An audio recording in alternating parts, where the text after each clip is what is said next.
To solve this question. Question बड़ा ही interesting है। तो इस क्वेश्चन में ये कह रहा है कि एक बुलेट है जिसका मास 0.2 kg है और इसका initial speed 10 metre per second square है, 10 मीटर पर सेकेंड है। तो वो पेनिट्रेट कर सकता है एक टारगेट जिसका थिकनेस 10 सेंटीमीटर है। तो आप यहाँ देख सकते हैं कि टारगेट जो है कुछ भी हम ले सकते हैं। अब मैंने यहाँ पे वुडन ब्लॉक लिया है, तो उसका थिकनेस 10 सेंटीमीटर है, तो हम इसको मीटर में कन्वर्ट करेंगे, तो we have to divide it by 100। Okay, अब इसको जब ये 10 सेंटीमीटर ये स्ट्राइक करता है, ये टोटल पेनिट्रेट करता है, तो इसकी स्पीड जो है वो जीरो हो जाती है, because it is saying rest. तो इसकी स्पीड जो है वो जीरो हो जाएगी।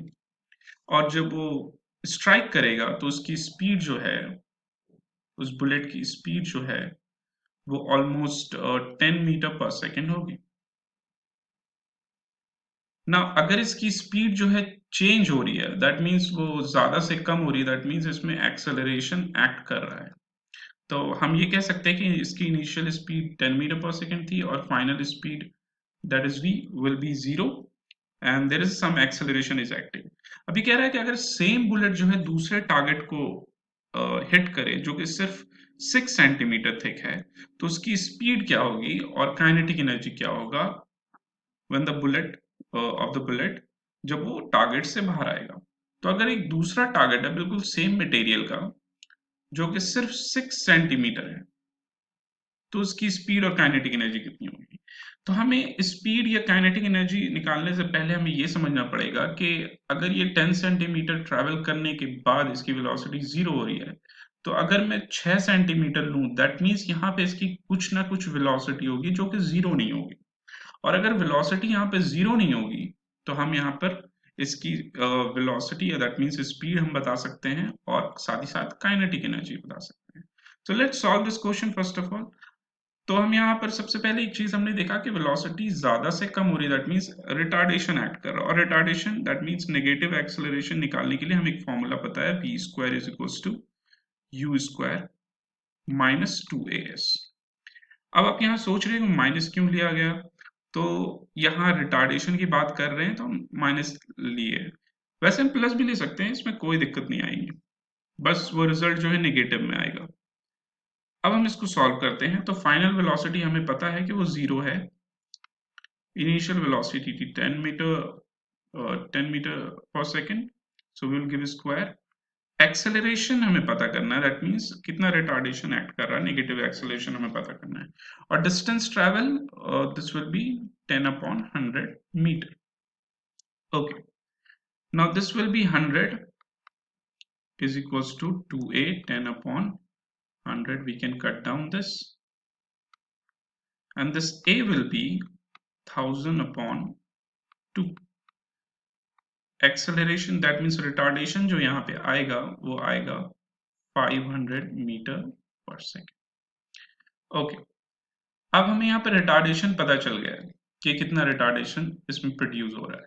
अब अगर मैं इसी रिटार्डेशन को यहाँ पे यूज करूँ कि 6 सेंटीमीटर के बाद उसकी वेलोसिटी कितनी होगी, तो हम ये फाइनल वेलोसिटी बता सकते हैं। तो again we will apply the same formula but in the different target. अब यहाँ पे क्या है कि ये जो है डिफरेंट टारगेट हम लेंगे। इस टारगेट में 10 मीटर पर सेकेंड से ये बुलेट स्ट्राइक करेगा और यहाँ पर बाहर निकलेगा। तो जब बाहर निकलेगा ऑब्वियस सी बात है कि इसकी वेलोसिटी जीरो नहीं होगी।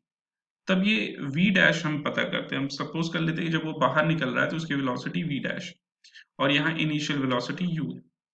तो another case we will take, फिर से हम फॉर्मूला लिखेंगे v square u square minus 2as।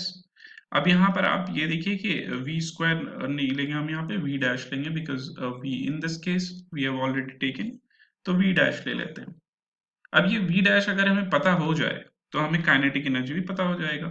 तो v डैश पता करते हैं, ये होगा 10 मीटर पर सेकेंड स्क्वायर हम ले सकते हैं इधर। और acceleration we have already got 500 and जो है डिस्टेंस ट्रैवल होगा वो 6 अपॉन 100 हो जाएगा। ये कट कर सकते हैं हम। 100 minus, when you multiply this it will come 60, that means 40। तो हम v डैश लिख सकते हैं कि ये रूट ओवर 40 आ रहा है। तो यही इसकी स्पीड होगी जब वो बुलेट कम आ रहा है। तो पहला आंसर हमें निकल गया। This is the first answer we have got. Now we have to find out what will be the kinetic energy जब वो टारगेट से बाहर आ रहा है। तो kinetic energy formula we know, ke formula, it will be half mv square, and this half mass we know it's 0.02 kg, and v we know is 40. So when we do squaring, this will come half 0.2, and this will be 440, because अगर हम square और करते हैं root के ऊपर तो root हट जाता है। इसको कट करें हम तो ये 1 हो जाएगा, और आंसर आएगा हमारा 0.4 joule, and that is our answer. Hope you understood this. Thank you so much, and if you like my video, please do subscribe my channel.